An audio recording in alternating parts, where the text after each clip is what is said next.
Pemirsa, Polda Metro Jaya akan meminta keterangan ahli dalam kasus dugaan penistaan agama yang menjerat komika Panji Pragiwaksono. Polisi telah periksa 27 saksi.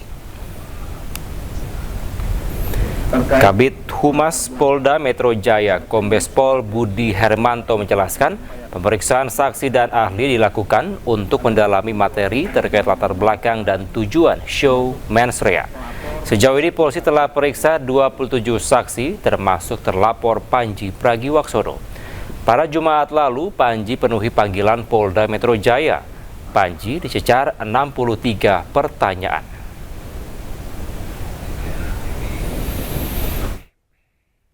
Ada 27 orang yang sudah dimintai keterangan, termasuk pelapor, saksi-saksi. Ini akan berkembang kepada nanti akan permintaan keterangan klarifikasi dari ahli ya.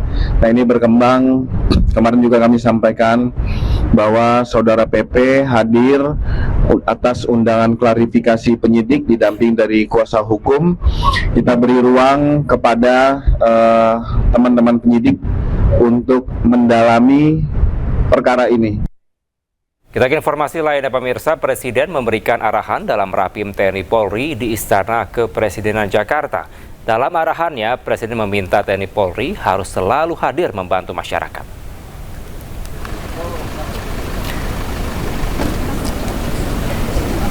Rapim TNI Polri diikuti oleh 650 peserta, terdiri dari unsur TNI Polri serta menteri terkait.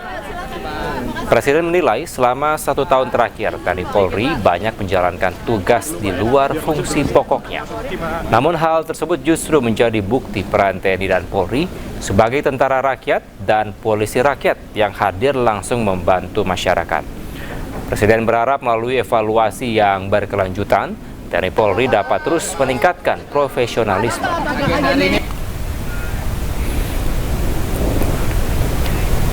Informasi berikutnya, pemirsa, Thomas Djiwandono resmi dilantik menjadi Deputi Gubernur Bank Indonesia periode 2026 hingga 2031. Pengambilan sumpah jabatan dilakukan langsung oleh Ketua Mahkamah Agung dan disaksikan oleh sejumlah pejabat negara.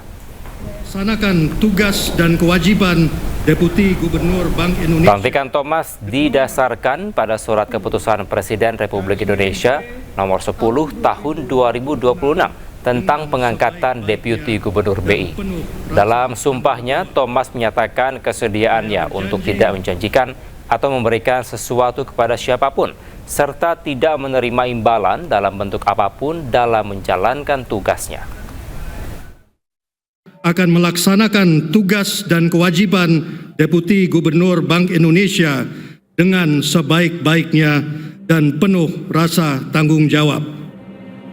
Saya berjanji bahwa saya akan setia terhadap negara, konstitusi, dan haluan negara. Pesan dalam hal ini dianggap pesan dari Bapak Presiden adalah terus bekerja untuk kepentingan bangsa dan negara, untuk merah putih, untuk rakyat Indonesia yang kita cintai.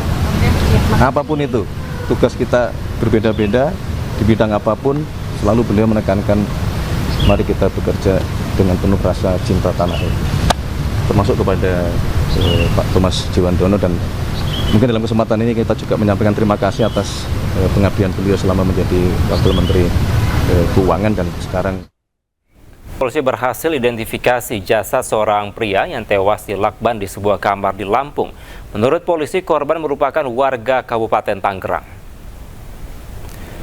Identitas korban berhasil diketahui setelah petugas melakukan identifikasi menggunakan alat Inavis Portable System atau IPS.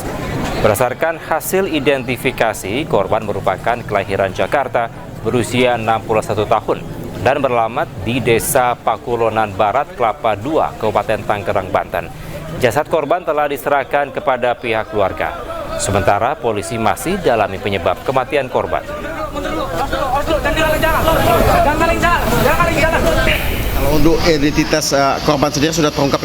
Untuk identitas korban sudah terungkap, itu berdasarkan hasil IPS atau sidik jari dan sudah konfirmasi juga keluarga korban. Untuk saksinya sendiri dari keluarga korban sudah diminta? Untuk dari keluarga korban sudah kita minta keterangan dan kita juga sudah komunikasi. Kemudian juga kita juga sekarang saat ini sedang melakukan pendalaman ke saksi-saksi yang lain pada saat korban masuk ke kosan. Sebelumnya pada akhir pekan kemarin, seorang pria ditemukan tewas di dalam kamar di Kecamatan Labuan Ratu, Bandar Lampung. Saat ditemukan, kondisi kepala korban terbungkus plastik dan dilakban.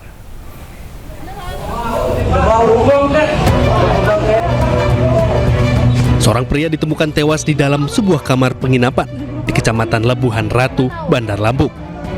Awalnya pemilik penginapan curiga lantaran korban tak kunjung keluar. Pemilik lalu mengajak warga mendobrak pintu kamar. Ternyata korban sudah tak bernyawa terbaring di atas kasur dengan kondisi kepala korban terbungkus plastik dan dilakban. Petugas masih melakukan identifikasi terhadap jasad korban dan memeriksa saksi-saksi serta rekaman kamera CCTV untuk mengungkap penyebab kematian korban. Untuk sementara kami masih melakukan identifikasi dulu ya di rumah sakit umum. Setelah ini itu kami nanti mohon waktu masih menunggu. Dari informasi awal dia sudah berapa lama sih ngontrak di sini, Bang? Informasi awal dari hari Kamis, dari informasi dari keterangan dari pemilik kos, kemudian hari ini ditemukan dan diinformasikan dari warga atau pemilik kos bahwa ada yang ditemukan meninggal di sini di kos. Jenazah korban kini telah dievakuasi ke rumah sakit untuk pemeriksaan lebih lanjut. Sementara, polisi terus mengumpulkan keterangan saksi guna memastikan ada tindaknya unsur tindak pidana dalam peristiwa ini. Dari Bandar Lampung, Andreas Avandi, iNews melaporkan. Kita ke informasi lainnya pemirsa, kisruh penonaktifan kepesertaan BPJS Kesehatan penerima bantuan iuran, DPR dan pemerintah sepakat layanan penerima bantuan iuran dibayar dalam 3 bulan. DPR dan pemerintah juga sepakat BPJS Kesehatan aktif melakukan sosialisasi apabila terjadi penonaktifan kembali.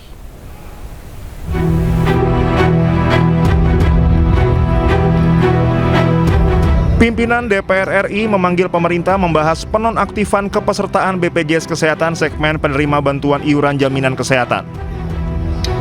Rapat ini dihadiri Menteri Sosial Saifullah Yusuf, Menteri Kesehatan Budi Gunadi Sadikin, Menteri Keuangan Purbaya Yudi Sadewa, dan Direktur Utama BPJS Kesehatan Ali Gufron Mukti. Wakil Ketua DPR RI Sufmi Dasko Ahmad mengatakan, Dewan Perwakilan Rakyat RI bersama pemerintah menyepakati dalam jangka 3 bulan ke depan semua layanan kesehatan tetap dilayani dan jaminan kesehatan nasional segmen penerima bantuan iuran dibayarkan pemerintah. Dasko juga mengatakan DPR dan pemerintah sepakat dalam waktu 3 bulan ke depan Kementerian Sosial, pemerintah daerah, dan BPJS Kesehatan melakukan pengecekan dan pemutakhiran kategori desil dengan data pembanding terbaru. Ya, jadi kalau tadi DPR dan pemerintah sepakat bahwa selama 3 bulan seluruh layanan kesehatan termasuk yang PBI itu dibayarkan oleh pemerintah. Tadi sudah sepakat, ini yang bagian bayar-bayar sudah oke. Gitu. Sambil kemudian pihak-pihak terkait dalam hal ini Kementerian Sosial, BPS, Kementerian Kesehatan itu kemudian memutakhirkan data terbaru dengan pembanding yang terbaru. Kemudian DPR dan pemerintah juga sepakat agar BPJS Kesehatan aktif melakukan sosialisasi dan memberikan notifikasi ke masyarakat apabila terjadi penonaktifan kepesertaan PBI dan pekerja bukan penerima upah dari pemerintah daerah. Dari Jakarta, tim liputan iNews melaporkan.